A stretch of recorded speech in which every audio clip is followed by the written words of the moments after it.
افکار ما آلا شالین ها آماده کو و کنفرانسی دشوپینه هروها جوینن سروکه هرما کردستان نیچروان بارزانی جلگل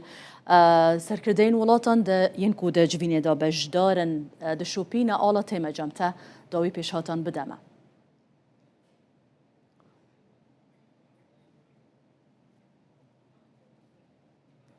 آلا از تیمه دفته باشه آلا داوی آگاهیان درباره هم کنفرانس دا او گوتارت اینا پیشکش کردن هر وها جوین سروک هرما کردستان جی.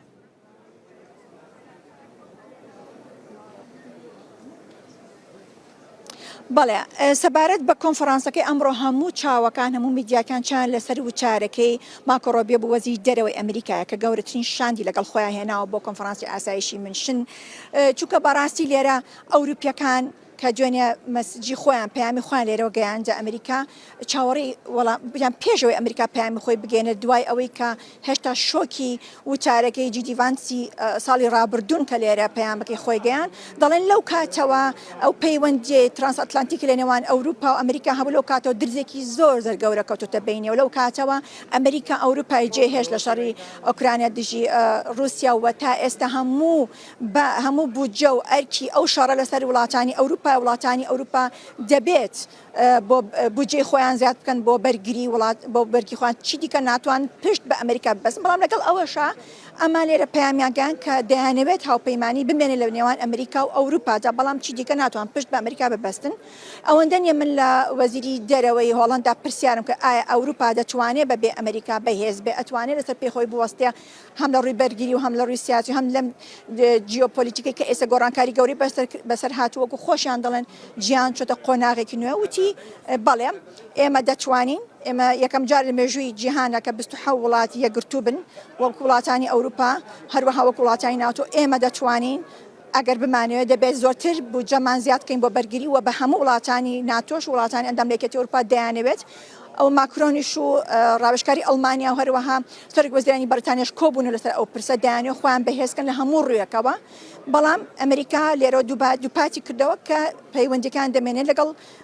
لەگەڵ وڵاتانی ئەوروپا و ئەو هاوپەیمانە دەمێنێت بەڵام وەکو وتم ئاماژم پێدا ئەوانی لە دوای جەنگی جیهانیەوە ئەو هاوپەیمانی هەبوو ئەوە تەواو کۆتایی هاتووە پاشان کۆبوونەوەی سەرۆکیەرمی کوردستان لەگەڵ سەرۆک وەزیرانی هۆڵندا و وەزیری بەرگری هۆڵندا